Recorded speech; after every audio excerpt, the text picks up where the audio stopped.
Well, I would say, especially with Goin Ape, sometimes I hear Goin Ape or autobiography or my older work, and it come on like randomly in the car when I got my music on shuffle or something, and I'm listening, and I'll be like, and I just start cringing, like, ugh. Like, you know what I'm saying? Like, just hearing my voice, hearing the flow, hearing the mix, you know what I mean? But one thing that I love about it is the freedom that I had, the love of just, I was doing it purely out of like, I don't know who's going to hear this. I don't know what's going to happen, but I just love doing this. I love making music. I love writing. I love every piece about creating this. I mean, every part of creating this body of work.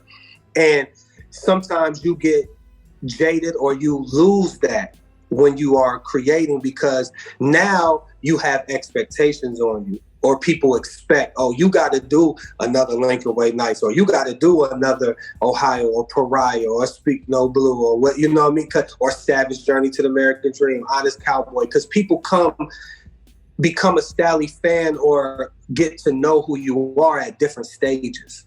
So some people might have different versions of S.T.A.L.E.Y that they like musically, you know what I mean?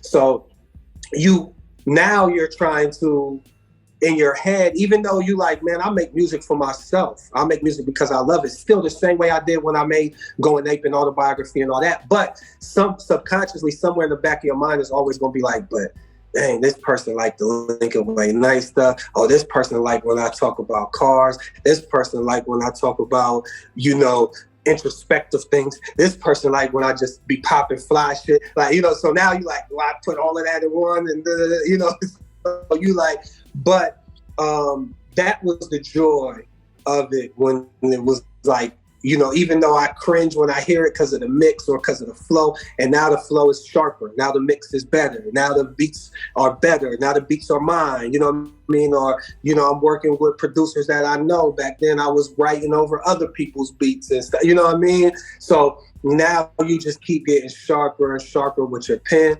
You obviously gain more knowledge because you've been through the industry. You've been through life. You grow. You age. You start having children. You start whatever. So now you can speak about more things in a more effective way, and it's not just kind of like filler rhymes. You're really speaking with a purpose, and you're speaking to people, because now you might even come in contact with people who are fans and who support you. So you know who those people are, and you know how to talk to those people, engage with those people. So it's a lot to it. It's many layers. That's just some, but man, I enjoy all the process, from beginning to now. And I look back now and I'm like, man, I've been, living and feeding my family and myself for about 10 years off of just solely music, you know what I mean? And it's a blessing. And I thank everybody who streams, yourself included, but everybody who supports, who streams, who wants to sit down and interview me, who downloads, purchases the music, who buys a hat or a shirt or a sweater, whatever. I appreciate you, because you guys help me to be able to continue to do what I love to do and to be able to support and take care of my family. So I love y'all. No, I haven't. So no, I haven't. That's one thing that I do want to kind of teach myself or get into that I haven't yet. But no, I haven't. But when I've just meant like working with producers who are, working with me or creating sound for me. You know what I mean? Before, it was just kind of like working with whatever you was given. You know what I mean? Back in the day. Or you was just finding beats on the internet, rapping over them. You know what I'm saying? But now, just being able to craft a sound. Like I said, since Lincoln Way Nights, it's been intelligent trunk music. You know what I mean? That's the sound of S.T.A.L.E.Y. That's the Blue Collar Gang sound. So just growing and developing that with many different producers, and again, working with like-minded individuals who know the vision, who see the vision, who hear the music, who get it, understand it, and help you to push it forward. Oh man, I'm sure I have a ton. I can't think of, any in particular, but I'm sure I have a ton. Like, all my friends and people who I work with and family, they know, they always call me a music hoarder. Cause like they'll come through to the studio or to the crib and I'll just be playing them a ton of music and they be like, why you never put it out?